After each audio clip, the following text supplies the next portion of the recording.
নতুন নতুন কোনো কিছু খেতে কিন্তু আমার বেশ ভালোই লাগে। এই যে মার হাতে যে ফলগুলো দেখতে পাচ্ছ না, এগুলো কিন্তু মা নিয়ে এসেছে। বলল, "নে খা।" একজন আন্টি আমাকে দিয়েছে, খেতে কিন্তু বেশ সুন্দর। আমি খেয়েছি আর তোরাও খেয়ে দেখ। তা দেখো এই ফলগুলো দেখতে অনেকটা কুলের মতো, তাই না? মাকে আমি বললাম, "বাহ! বেশ তো সুন্দর। চলো আগে ফলগুলো আমি ভালো করে ধুয়ে নিই।"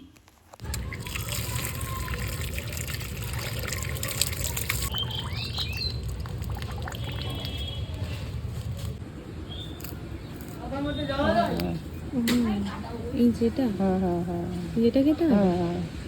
হ্যাঁ, ওটা খা, ওটা খা। হ্যাঁ, ওটা খা, দেখ কি সুন্দর খেতে। খেতে দেখি তো, ভালো?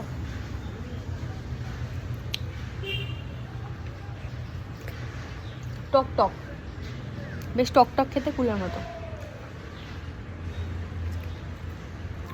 বেশ সুন্দর।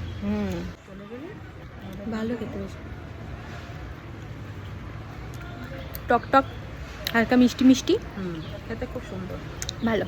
আর এই যে ফলটা তোমরা দেখলে না, এই ফলটার নাম নাকি লটকন। আমি কিন্তু এর আগে কখনো ফলটা খাইনি, দেখিওনি বা নামও শুনিনি।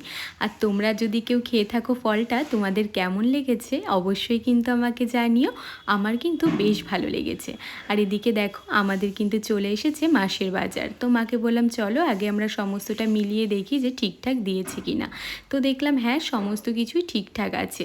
তো বললাম রাত্রেবেলা তো আমাদের ফাঁকাই থাকে, তো চলো আমরা সব গুছিয়ে ফেলি, কারণ সকালের টাইমটা না ভীষণ তাড়াহুড়ো থাকে। সমস্ত কিছু ঠিক করে দেখে তুলে গোছানো না অসম্ভব ব্যাপার হয়ে যায়। আর রাত্রেবেলা যদি আমরা গুছিয়ে রেখে দিই না, আমাদের অনেকটাই সুবিধা হয়। আর তার মধ্যে দেখো এই যে কোটোগুলো না, সমস্তগুলো কিন্তু আমরা ধুয়ে দিয়েছিলাম। আর কদিন ধরেই আকাশের যা অবস্থা, সে তো আর বলাই কথা না। তো যাই হোক, ভিডিওটা তোমাদের কেমন লাগলো অবশ্যই কিন্তু আমাকে জানিও।